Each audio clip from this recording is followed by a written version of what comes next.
ইতিহাস সাক্ষী, কোন একটা দল, যুবকদের দল কোন একটা কাজে হাত দিছে আর সেই কাজ ব্যর্থ হয়েছে, এমন ইতিহাস খুব কমই আছে।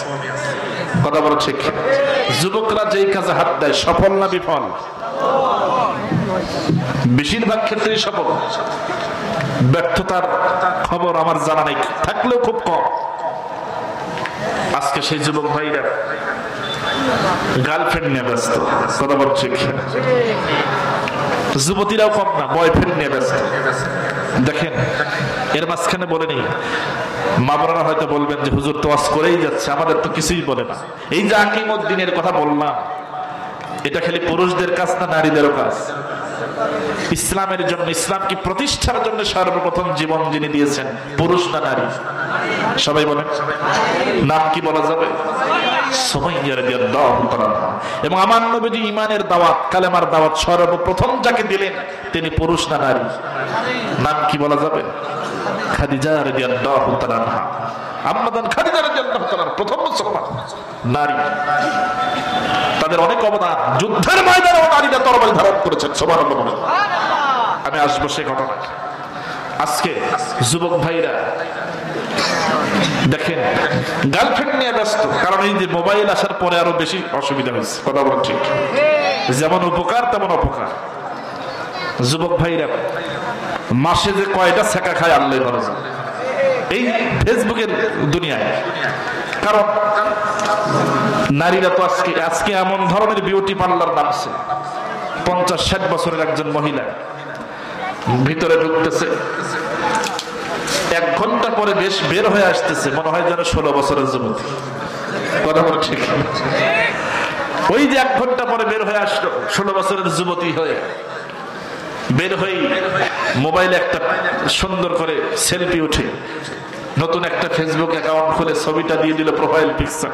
যুবকেরা দেখে তো অস্থির, সমানে আপনার ফ্রেন্ড রিকোয়েস্ট পাঠানো শুরু করছে। দেখতেছে চেহারা তো সুন্দর, বয়সটাও কম, কিন্তু যখন 14ই ফেব্রুয়ারিতে দেখা করতে গেছে কোনো একটা জায়গায়, চেহারা দেখতেছে মাশাআল্লাহ ভালোই। যখন বৃষ্টি শুরু হয়েছে, মেয়ের আসল চেহারা যখন বের হওয়া শুরু হয়েছে বৃষ্টি ভিজে, তখন দেখা যায় তো না 16 বছর না, এত 50-60 বছরের বুড়ি। কার পিকচার দেখে আমি পাগল হলাম, কাকে ফ্রেন্ড রিকোয়েস্ট পাঠালাম, কাকে গার্লফ্রেন্ড বানালাম? এ তো আমার মায়ের বয়সের বয়স, দাদির বয়সের বয়স। চিন্তা কর, এইভাবে চলছে দুনিয়াটা। যুবক ভাইরা, আমি তো বলি এই ফোন, এগুলো হচ্ছে আমাদের ঈমান মাপার যন্ত্র। কি মাপার যন্ত্র বলে? কেউ দেখে না, দেখবেন কে? আল্লাহ পাক।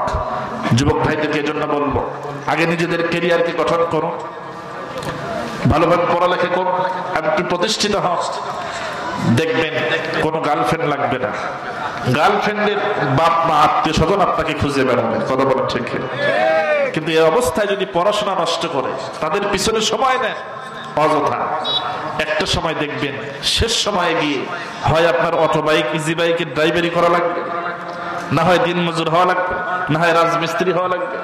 ওইদিকে আপনি যাকে মনে মনে গার্লফ্রেন্ড করে রাখছেন, সে ঠিকই সরকারি একজন চাকরিজীবীর সাথে বিয়ে বসবে, মাথায় চুল থাক আর না থাক। কথা বলা ঠিক? অতএব সাবধান হয়ে যান। যুবকদের বেশি বেশি সূরা ইউসুফ পড়া দরকার। কথা বলা ঠিক?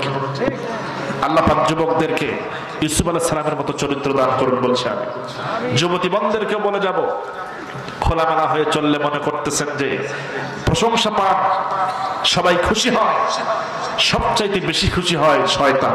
কথা বলেন ঠিক? এবং যত যুবক দেখবে, যত মানুষ দেখবে, আমল নামে জিনার গুনাহ লেখা হবে। আর যদি পর্দা করে চলে, সহজ আপনার দিকে কেউ তাকাতে চাইবে, তাকালেও সম্মানের নজরে তাকাবে। কথা বলেন ঠিক? পর্দায় মর্যাদা কমে না বাড়ে। আল্লাহ পাক নারী জাতিকে পর্দায় থাকার তৌফিক দান করুন বলছে।